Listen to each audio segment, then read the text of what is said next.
Good morning, everyone. My name is Tamar Russell Brown. I'm from Gallery Sitka. We're in Shirley, Massachusetts. This morning, we are launching our Harvest Show, which is an end of summer, early autumn show. This was a juried show, and we invited the Central Mass Women's Caucus for Arts group to join us, as well as one of the New Hampshire pods to join us. And then we had some other, primarily, so this is a female show, female artist show, which I'm very proud of. And we invited some other artists that we know, as well as the women that we work with, to submit. So we had a nice selection of different women from different parts of New England and New York submit work. And this is one of the first juried shows that I've had at Gallery Sitka. So it was definitely a learning curve for me to have to step back and let these amazing women choose the work. I didn't get to choose the work for the first time ever. So that was definitely a change. And I wanted to, today we're going to introduce the jury, and we have one of them with us who's going to talk to us. We're really sad that one of the young women couldn't make it this morning, and the other one, she asked if she could just send a statement. So we'll be sending that out when we have it.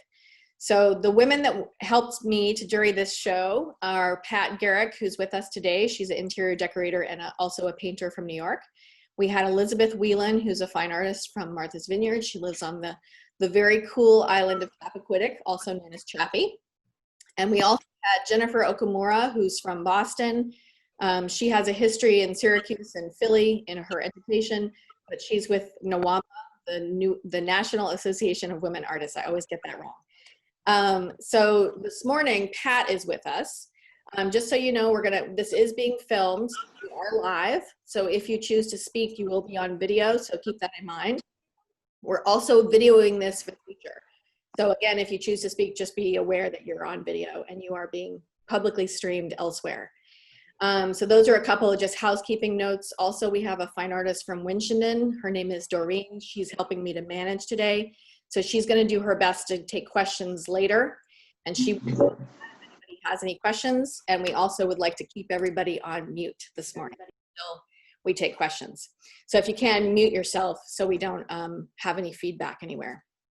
So we're going to introduce Pat, and I'm going to have Pat tell us a little bit about herself as an artist, and then we'll jump into talking about the show. So welcome, Pat.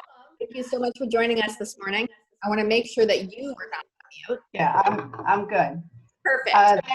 Good morning, everybody. Thank you very much for having me. This was a very interesting process of jurying, but I am used to jurying. I am an artist member of the Salmagundi Club in New York City, and I am the vice chair of their art committee. So we are always jurying shows and hanging shows. In fact, one of our shows is getting hung tomorrow, but I will not be there. We have a choice. We're very limited to what we're doing. So we have been doing our shows on live,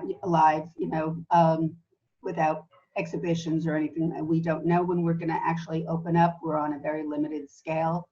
So yeah, this is trying times to be an artist or to be just a human being right now. But thank you for having me. No, we're so happy to have you, Pat. Could you tell us a little bit about your career in terms of interior decorating and also your painting career? Could you tell us a little bit about yourself? Sure. Actually, when I was a young kid, the only homework I ever wanted to do was the art homework, but being very insecure in high school, I always wanted to go to art school. And if you weren't in the best in your class, you never felt that you had the right to go. So I didn't go. And of course, I didn't want to be a starving artist. A starving artist and being a waitress the rest of my life, although that was one of my favorite jobs I ever had, I have to admit. And so I ended up being a paralegal, and I did not want to be a lawyer.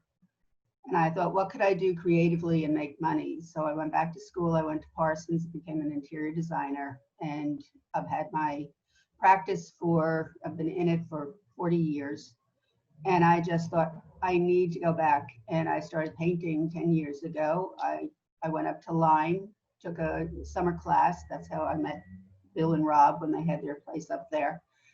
And started taking workshops and started traveling, going up to Vermont, taking workshops. And then I came back and I studied with a gentleman by the name of Sam Adequay at the National Academy. And I went into his private studio and worked with him for about 3 years. And he's an amazing artist, learned everything about color. He's phenomenal with color. And I applied, and it took me 2 tries to get into the Selma Gundy Club. You don't always get in on the first try, but everybody who sponsored me said, no, you keep going, you keep going, you keep going. And that's what I can say to every artist: never stop what you want to do. And from there, I've been on the art committee, I've been on the house committee, the program committee, and I've been painting. But I will be honest, this pandemic really put me in, and I could not pick up a paintbrush. So I haven't painted in a year. I've done some sketches, I've tried sketches, I've done 1 or 2 charcoals while I was locked up, but my head wasn't in it. My head wasn't into a lot of things. It wasn't into my work, it wasn't into the painting. It's a struggle, and when you find that place when you're struggling, you try, don't beat yourself up, just take it as it is, and eventually it'll come back, and start doing a little sketch here and a little drawing there, and it'll come back to you. But don't ever stop, just keep going forward. Well, you're doing great, Pat. You're doing great by jumping in and helping us today on this with this project. That was my pleasure. One question I do have, which wasn't on my list of questions, out of curiosity, when it comes to interior decorating, a lot of us kind of wonder, how do interior decorators deal with artwork? Like, when do you accept it? How do you work a piece into a decor or room? Do you have any thoughts on that for some of the artists who are listening this morning? Yeah, when I first started, I was in the commercial world. I did a lot of executive offices, a lot of law firms, and we've always tried to put art in the budget. And usually when the budget gets crazy, they kick it out. That's when they go to the published printing, and they do the cheap way, unless it's an extraordinary company that wants a presence. And you based on their philosophy is how you really select the artwork. Are they traditional lawyers? Then you go in with the traditional art. If they're very young and energetic in a tech company, you find abstracts or illustrations. For my residential work, I really eye to see what they own already before I even start a project. And I start the conversation of, how did they get that art? You know, and they'll tell me, oh, I bought it in a shop, or it's my grandmother's piece, or whatever. So you have to be very, very careful when you want to kind of have that piece, that the art collection grow. Some people are very interested in art, and they will be open to suggestions, and some aren't. So it's still difficult to get it in there, but you have to try, you know, and I do. And, you know, I've taken people to galleries that are interested, or I have art reps coming in and showing them a portfolio of a couple of artists. And that's how you get started, being in portfolios, getting into galleries that have people coming in and selecting art. Thank you very much for answering that. I think that's very helpful for everyone to hear. So now we're going to jump into the show. I wanted to first talk about the concept of harvest and ask Pat a few just generic questions about her feelings about this time of year. And then we wanted to ask you, Pat, about the process of working with the other women to choose the work. So the first question so first of all, really quickly, the name of the show is Harvest. We, from my perspective, I think it's a beautiful time of year. It's a time of year that agriculturally was always celebrated. We talked a little bit about the photographer last night who was on with us about Italy, the harvest in Italy. Obviously, this time of year is not there's certain things that get harvested a little later, but this time of year is very bountiful with food if you're from a region or you live in an area where there's farming that's happening. So it's a really colorful, the colors also shift from spring. So there's a color palette that's often consistent, and I feel like that's worldwide, actually. So this time of year has a certain color palette that's very warm, which makes sense with the sun beating down and making everything grow to its final before it starts to calm down into the end of fall, into winter. So I think it's a beautiful time of year. I think from an agricultural and earth perspective, it's something that we should celebrate and be very happy about. obviously we should be involved in, buying local food and supporting our local farmers if we're in a place where that's possible. So that's a reason that I chose this theme. It's also a beautiful time of year, and I know many people are in their gardens at home, not able to travel as much. So painting what they see in the parks near them, that's kind of what everyone's doing. So I thought this would be a fun topic to use for the show. So I wanted to ask Pat, just in terms of your travel and your life, what does harvest mean to you? Have you seen any harvests in your life in traveling? What does it mean to you this time of year? The fall is my favorite season. The sun isn't beating as it is in the summer. I love the breezes. I love the cool air. There's a crispness in it that is different than when you get the first spring blossoms and stuff. It's completely different. So I love the fall. I do love the colors that come in the fall, but it's not always warm. You start getting the rainy days. You start getting the cooler nights. The sky is changing. There's a lot of movement in the sky. Clouds are starting to move. We're getting thunderstorms, as we saw this week. And yeah, I just love it. I think there's a lot of opportunities, and it's not just about the food. It's you got mountains, and you have the streams moving faster, and there's lots of opportunities to paint during the fall. Yeah, it's true. Even in New York, I actually love, well, that's a whole other topic, but I love the fall as well. The fall and the spring are just wonderful. The summer is a little oppressive, and August heat can be really oppressive. So this is a nice time of year as we start coasting to cooler. So I wanted to jump in now to the process. So you worked with Elizabeth and Jennifer. It was quite a variety of work. There was some illustration, there was some photography, some abstract, some realism. So I wish I could have been a fly on the wall at your Zoom call when you guys were discussing this. And I wanted to hear how that call went and how you as a group decided which pieces to pull together for this show.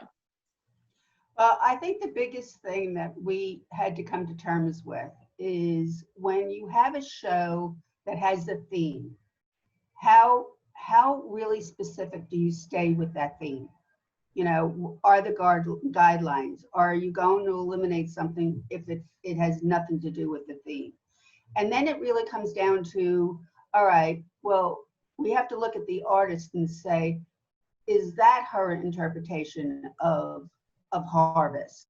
And, it's difficult to make that determination because we didn't talk to the artist. So we really don't know what they thought. So we had to take it from a visual standpoint. So I get a little strict with that. I mean, I'm the first one on the art committee going, that has nothing to do with the theme. It has to be eliminated. And I've learned that you have to let go of some of that. You have to have some leverage for that. So that was the thing that we kind of agreed, yes, we can't get too far away from the theme. We all agreed diversification was very, very interesting. And it really came down to composition and the talent, and if the talent was coming through. There were beginners in it, and we wanted to give them a chance. So that's how we really came around by during the show. It was fun. We were pretty much on cue on how we agreed who was in and who was not in, and then even for the prizes, it was almost easy to do that part. So the easiest part was choosing the winning pieces. Yeah. So I will mention those really quickly while we're here. They chose a first place painting by Chris Reed. There's a second place that went to Beth Berry. Helen Obermeyer Simmons, they chose for the third. It was a photograph. And then the best of show was by Angelique Loro. And maybe I can flip my screen and show everyone. This is on Facebook, it's on our website. So let me share the screen and we can look at them. So here's our jurors. There's Pat, and this is Jennifer, and this is Elizabeth. This is the first piece that was chosen by Chris Reed. This was the second, which is by Beth Berry. This is the photograph by Helen for third place. This is Best in Show by Angelique Lauro, an abstract piece. And then these are the other selections. This is Carolyn Todd. This is Colette Schumott-Smith. This is a photograph by Dawn Haley Morton. She's from Central Mass. I should have said where everyone's from. This is Linda Greenwood. She's with the New Hampshire POD, Women Caucus for Arts group. This is Monica Hahn. She's an illustrator who's in New York, who primarily, she did a lot of fashion illustration, and she has lots of series that are done for the home, for kitchens. This is C.M. Judge. She's also Central Massachusetts and the North Central Mass WCA group.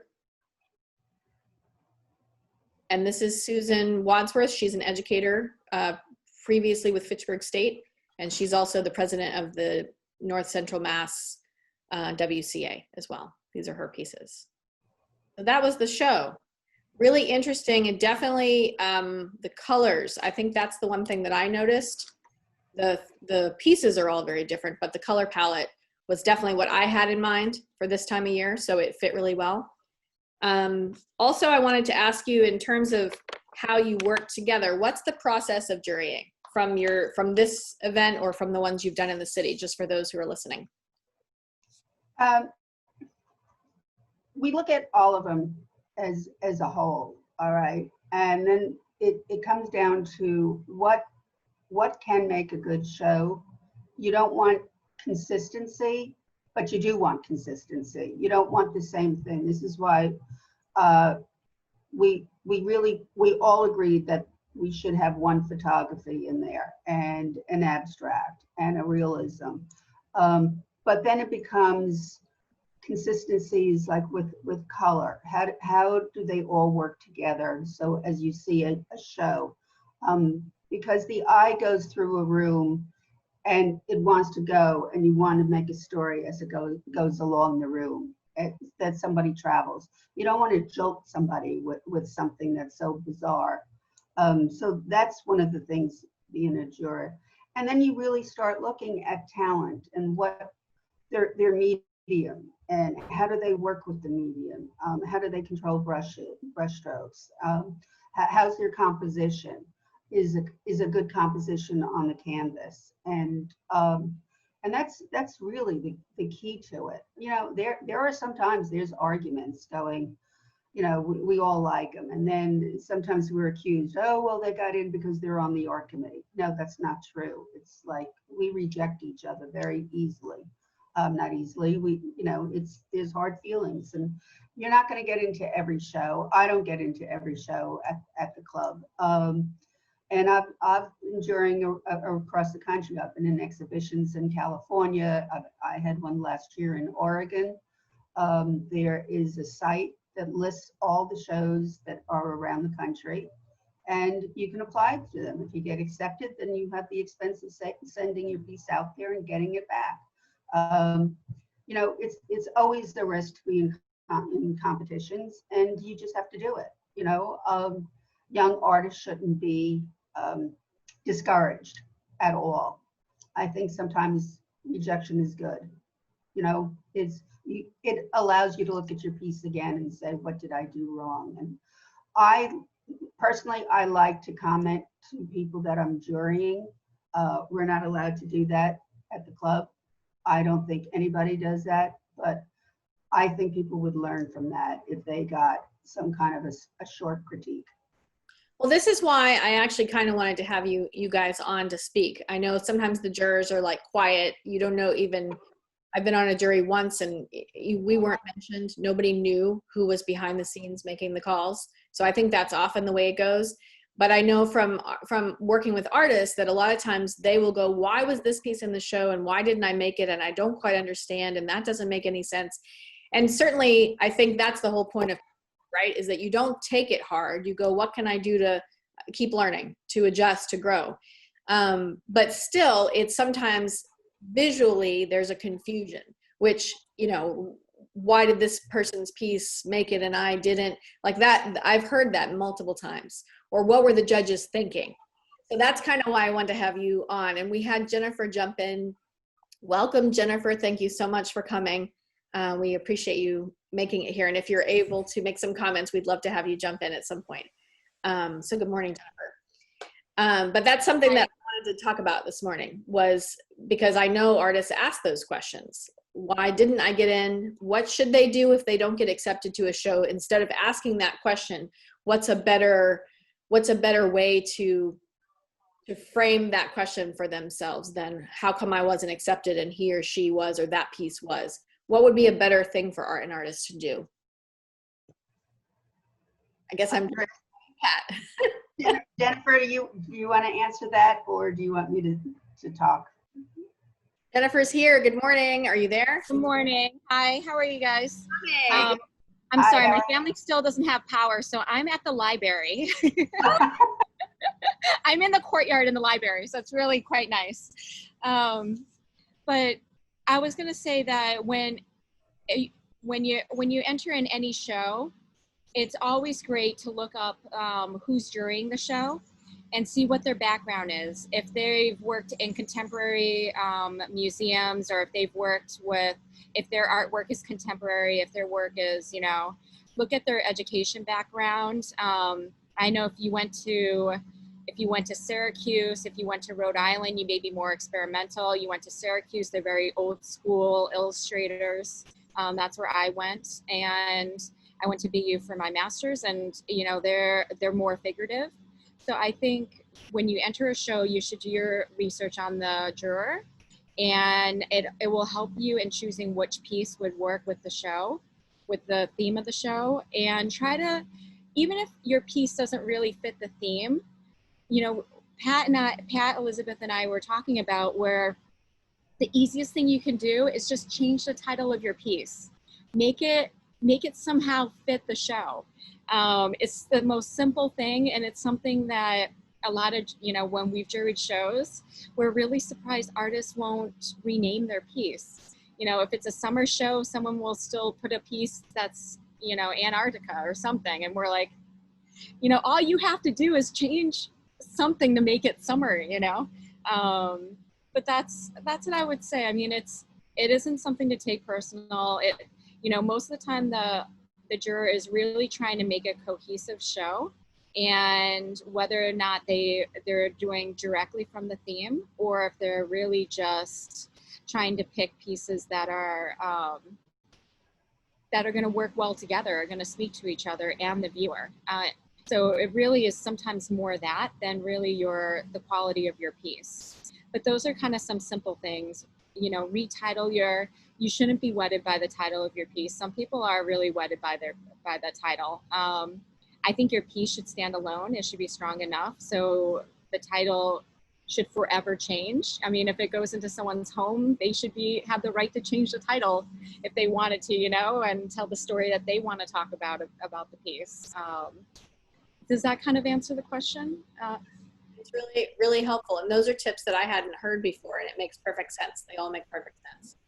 And title changing, that's a really interesting, I'd like to ask a question about that from a museum perspective. Because, you know, once a piece has a life where it's moved around multiple galleries, multiple places, if it makes it into a museum, if you're going to change your title, like how, in terms of historic, looking into the future and then looking backwards, how important is it that a piece keep its title if it changes title for shows? Just curious.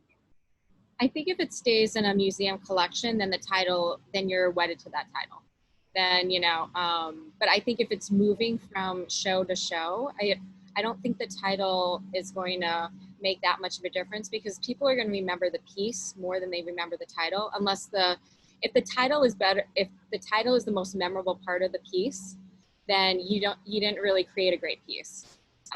So that's what I would say about the title. It's just, and if you thought that, you know, there was a title you really loved for a show and you changed it for another show, you can always put it on your CV that this piece was in this show, and you can keep the title. It could be on your website with the title that you want. So you can always document it in different ways, but I mean, really the piece should stand on its own. Unless it's part of a collection, then it'll be documented by the curator in that museum. And then at that point, you probably are wedded by the title. But if it's moving around from show to show, it's the same thing with Instagram. They always tell you that you can repost something after 3 weeks, because people's attention span, or after a couple months, you can repost something that you posted 2 months ago and people will think it's new again. It's the same thing with the title. They'll remember the image, they won't remember the title. Yeah, that's a really good point. And I agree with Jennifer about that. I had a piece, I named it something, I submitted it to an art show. They typed it wrong, and it was like, okay, was I gonna make a big stink about it? No, it's there. Then it got sold, and it got sold they changed the name again, and I thought, okay, I'm letting it go. It's that I'm doing my website over. I'm working with a gentleman that's working with me, and I sent it in, and I said, this is really the real name. He said, well, it's at the club on this. I said, it doesn't matter. This is the real name. Just put it on that way. So, it has gyrated for, I don't know, 3 times already. So I'm not going to lose sleep over it. It's been in exhibitions. It's sold. It's gone. It's out of my hands. Congratulations. Really, I mean, once it leaves you, it's just like my design work. I do something and I swear, oh, please don't put something in that space. And I come to look at something and there's something in that space and you just want to cringe. But it's not my home. It's not my home. They have to live in it. It's the same thing with my art. Once it leaves me and it goes into somebody's home, they may take the frame out that I had it in and put some ugly frame on it. It's not mine anymore. So you have to let the babies go. Yeah, that's a good point. I know from our perspective, keeping track of things, it's definitely good to have the name associated, so that we had this recently, actually.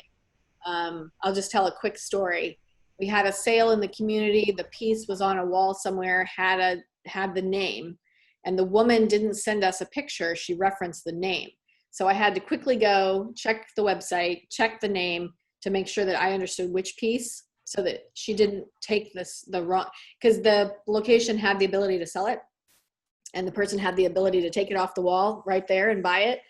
And we didn't have access to it, although we were the ones that did the transaction. So I thought that in that situation, the title was helpful for me, just from a tracking perspective. So we knew which piece it was, because the buyer didn't reference the visual.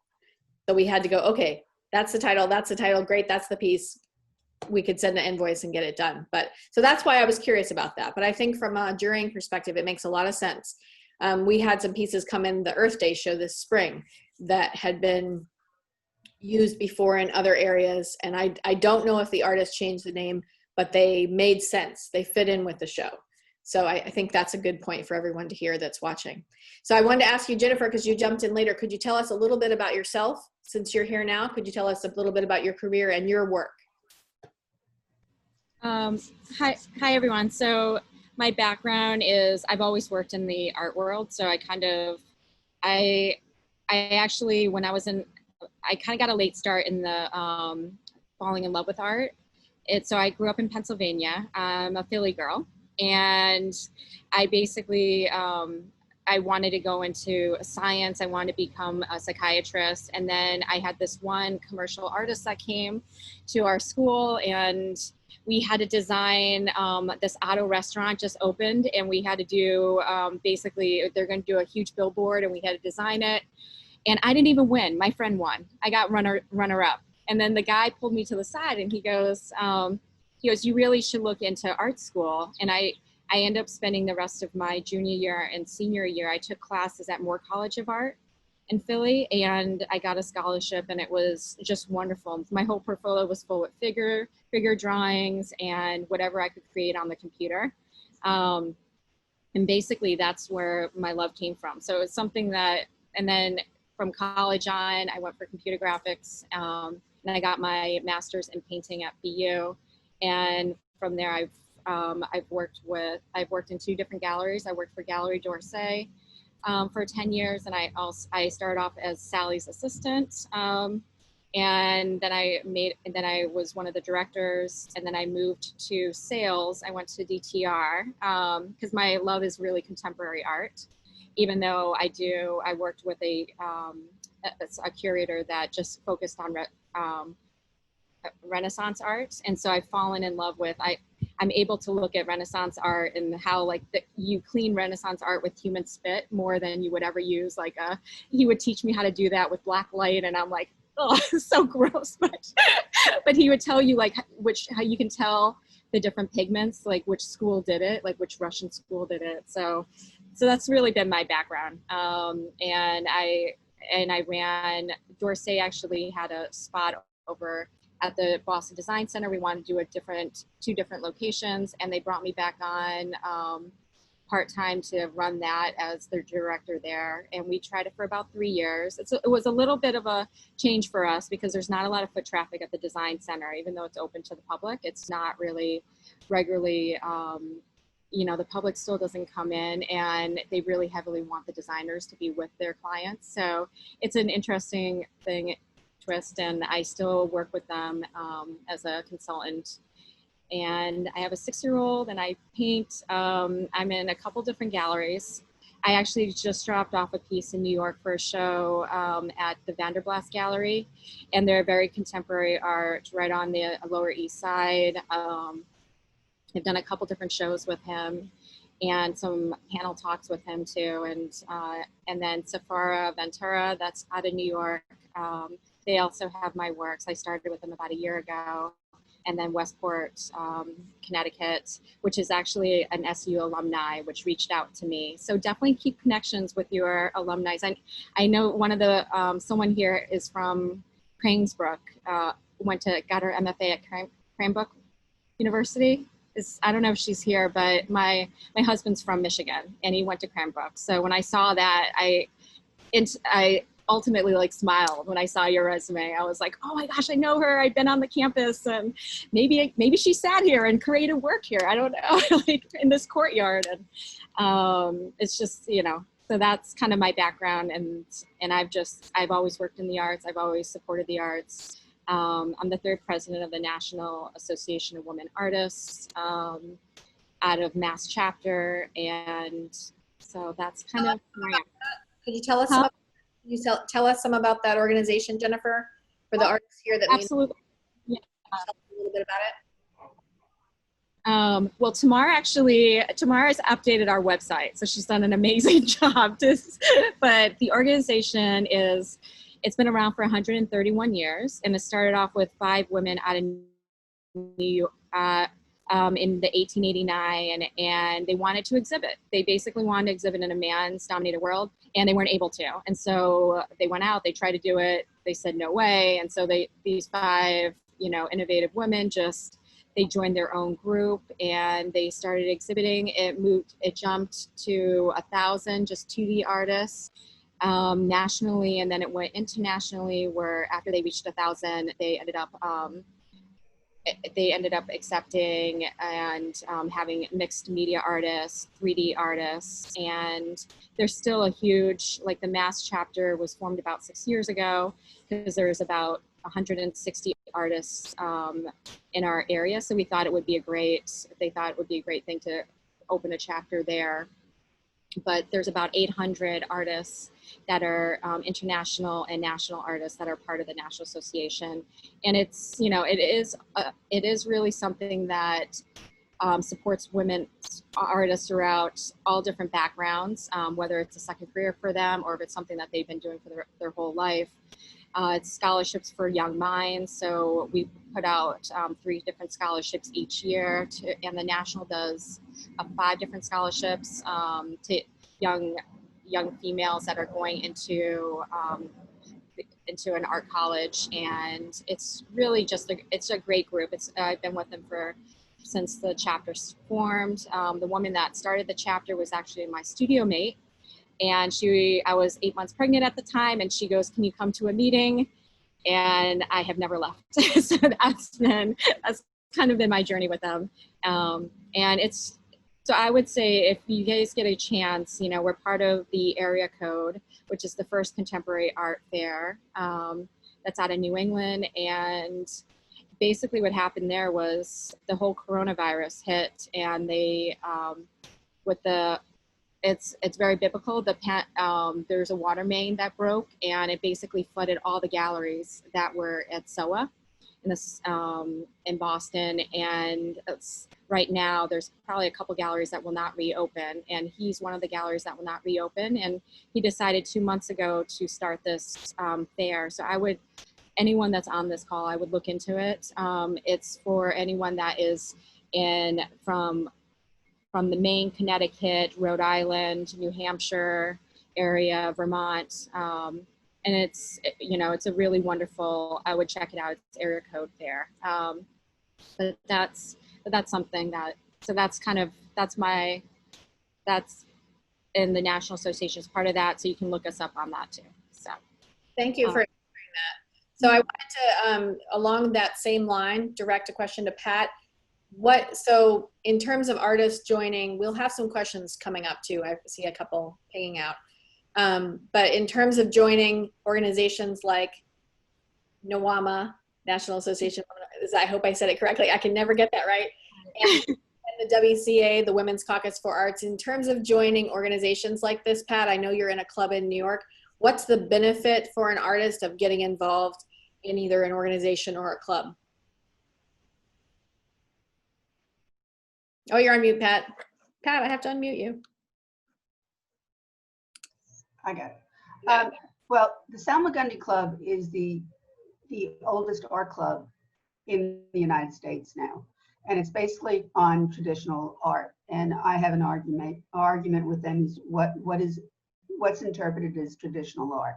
They still go back to 1871. All right, and unfortunately, that club was started by men. And in fact, we had our first women's president, I think, in 1971. So that's how long it took for them to allow women to even be in the club. To be part of the Salmagundi Club, you do have to apply. You do get juried in. That's what our committee is about. We also we look at new members. There is an application form. We'd like to have 2 sponsors, somebody from the club to sign for you, not necessarily if you don't know anybody, but if you're taking art classes, you can ask them if they're a member, and you know, no matter where they are, or they have some kind of a connection. That's one way of doing it. But what we always ask for people who want to apply, put in your 10 best pieces, and they don't have to be across the board. What's your strongest? If you do still lifes the best, make that a real connection as far as what you submit in. If you also do landscapes, send in your strongest landscapes that is equal to the strength of what you really love to do of your still lifes. Because we get applications and they're all over the place. Their artwork is all over the place, and we don't see anything consistent to say, this is a strong artist, she has a voice, or he has a voice. And that's what we look for. Because at the end of the day, our club is all about exhibiting. So that's why people join. They have the opportunity of exhibiting in all the shows we have. There's no guarantee you're going to get into every show, but that's the main reason why people are joining the Salmagundi Club, other than the fact that it does have a reputation. People know it, and people want to be part of it because there are people that come in there. There's art dealers that come in there. There's gallery owners that come in there. And some of our artists have been picked up by galleries in New York and wherever. I would like to see them to start doing exhibitions around the country, but they don't have that mindset yet. But that's what I would like for them to go out there instead of everybody coming in here. And the other benefit of the Salmagundi Club is other organizations who do not have gallery space or exhibition spaces rent our galleries to do their shows.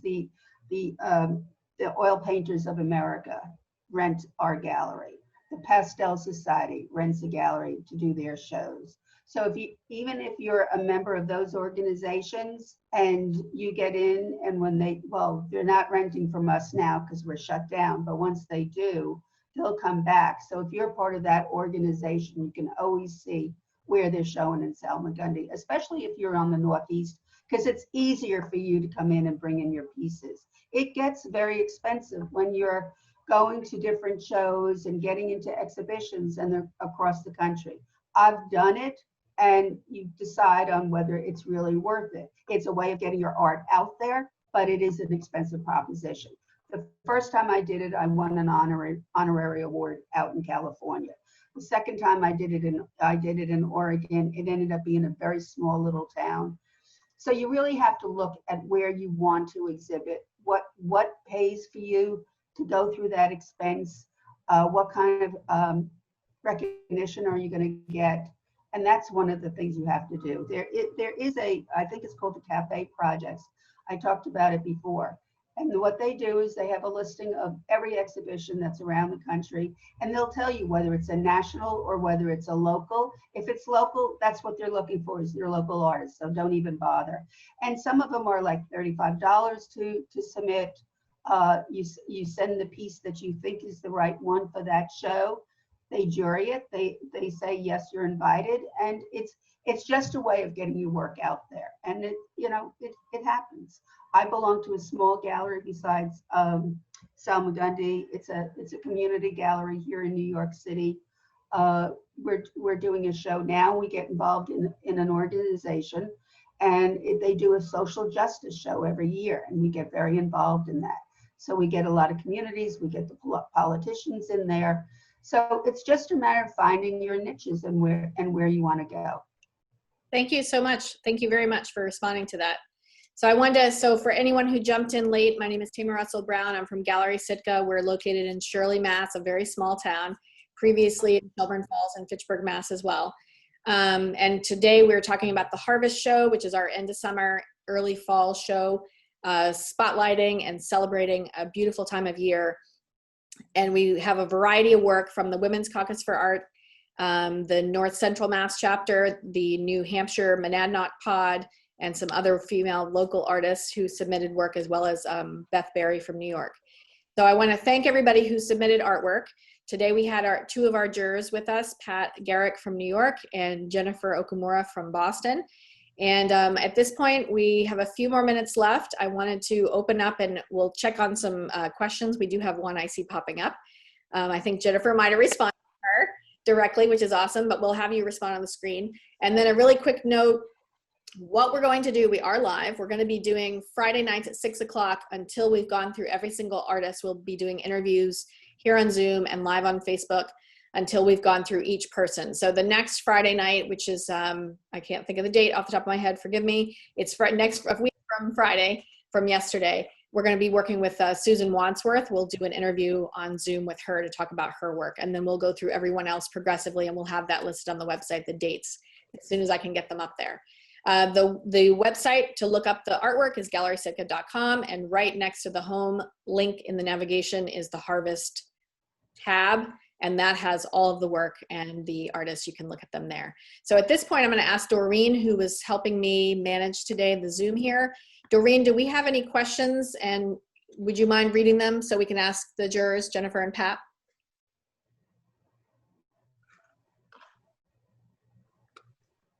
Hi, Tamar. Yes, we do. Sharon Thompson had a couple questions. How should new artists approach a gallery?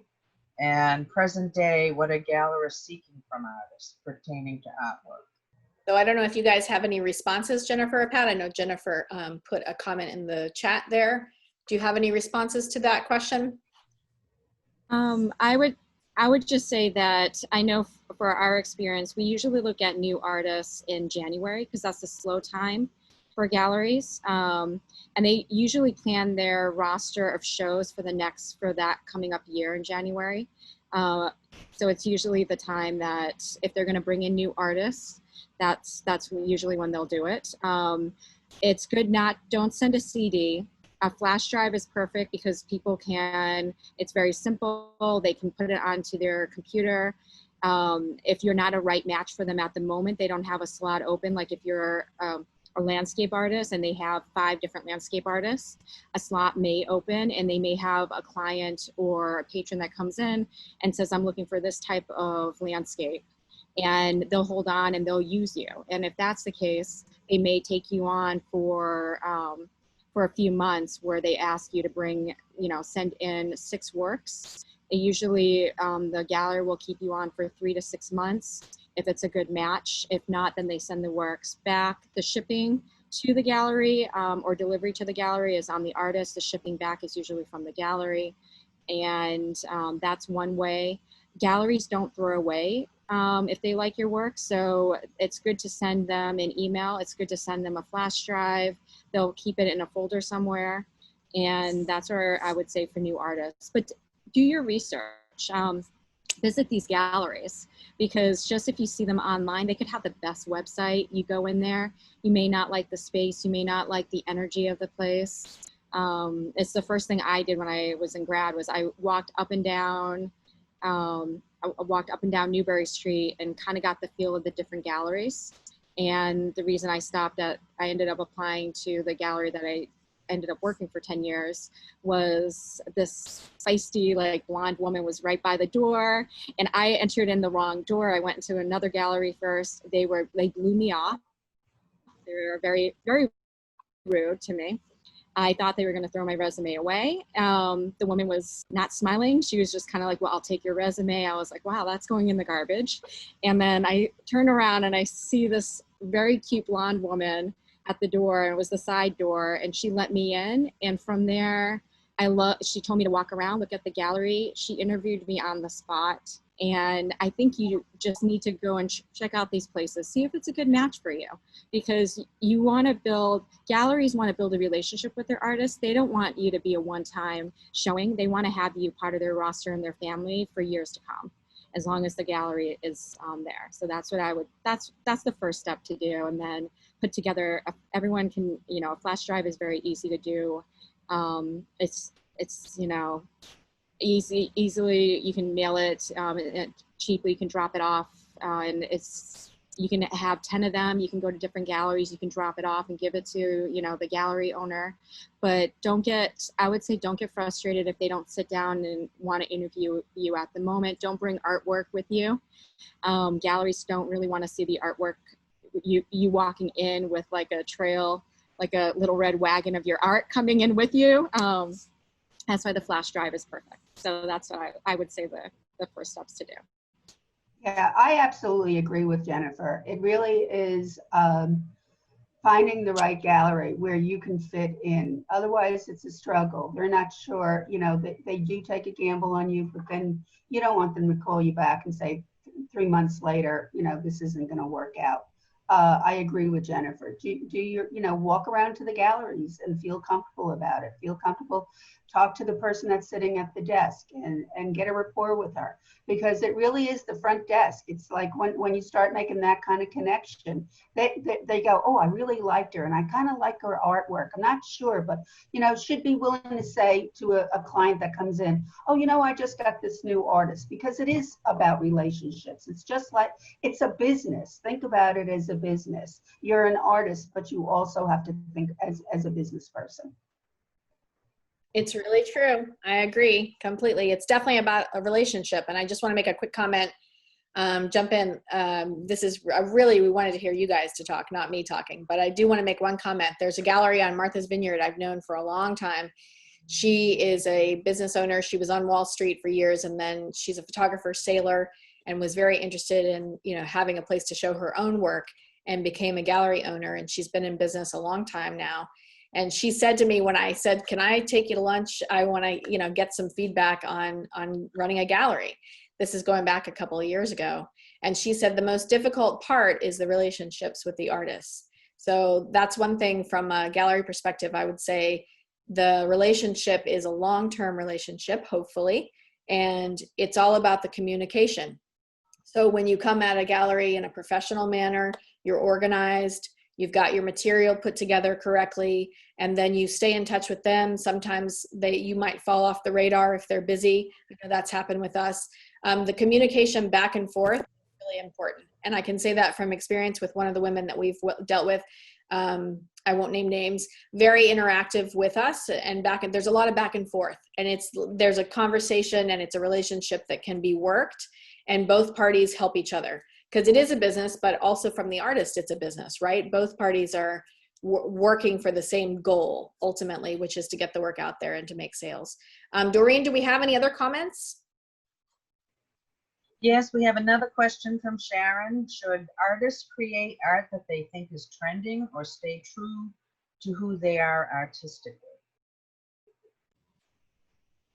Any thoughts, ladies? Yeah, I would say, Jennifer may not agree with me, but I feel very strongly that artists should really work on their art, and it'll grow. You'll find different ways of developing your art, and your art will change. My art is changing. I look at it a different way, but I would not fall into that thing, because what is a trend? Trends come and go. Everybody's now, for years it was all abstract art, and it was very impressionist. Now people are going into the photorealism, if you're not a photorealist, or if you're not a realist, why put yourself in that position and struggle? Be true to yourself. Be true to who you are as an artist. What's important to you? What makes you feel good as an artist? What do you enjoy as an artist? Where's your voice? And that's what we all need to be developing, is our own individual voice. There are famous artists that struggled for years and would not go into a trend. And guess what? Somebody found them or found her, or they'll find their niche. People will find you, but be true to your own voice. Once you give up your voice, it's a lost battle as far as I'm concerned. I don't know, Jennifer, you feel the I agree with everything that Pat said. The only difference I would say is if you're part of a gallery and the owner or consultant says, I have a client, they love your work, but they don't like this palette. Can you do 3 of these in a different palette? I would say definitely do it, because whether or not you don't like those colors, it's that relationship that we talked about that you're building with the gallery. They're trying to work with you. They're trying to, they want the sale as much as you want the sale. So I would say stay, and it seems to be more, that seems to be more the trend than abstract art at this moment. But that doesn't mean that abstract art is gone. It always has its place. So stay true. Don't be afraid to experiment. We change our styles all the time. I would go with it. And, the worst thing you can do is create the same painting for the next 10 years, because it'll go stale. Your heart won't be in it anymore. Your works they won't have that vibrancy, that glow that will draw people in, the viewer in. So everything that Pat was saying I agree. I would just say that if you did work with the gallery, I would work with them. I wouldn't say, well, I don't like those colors, I'm not going to do it. Build that relationship. It's back and forth. Galleries put a lot of time in the back, to market you, and that's something that artists don't see. And it's something that it's having seen both sides of it. I get the artist side and I understand the gallery side, and you almost need to be in both worlds to understand how they kind of coincide with each other, and they really do work hand in hand. And so it is that relationship. So stay true to yourself and create what is inspiring you at the moment. And you know what, if you bought like 100 white paints and you were at home and you want to do something, go through your older paintings and rework them. You don't need to stay on just one. Yeah, you don't always have to be creating something new. I've reworked so many different paintings, and it's amazing what can come out of it. And new energy, new sale, you never know. A new viewer may just fall in love with the piece. So. Thank you guys so much. I want to thank Jennifer and Pat for joining us today and for during this show, our harvest show. We have 4 minutes, so I want to conclude on time so that people will join us again and not think this goes on too long. So I thank you so much for joining, everyone that jumped in today and on Facebook. If you have any questions, certainly feel free to email the gallery, which is office@gallerysitka.com. This harvest show is going to be up until we get through all the work.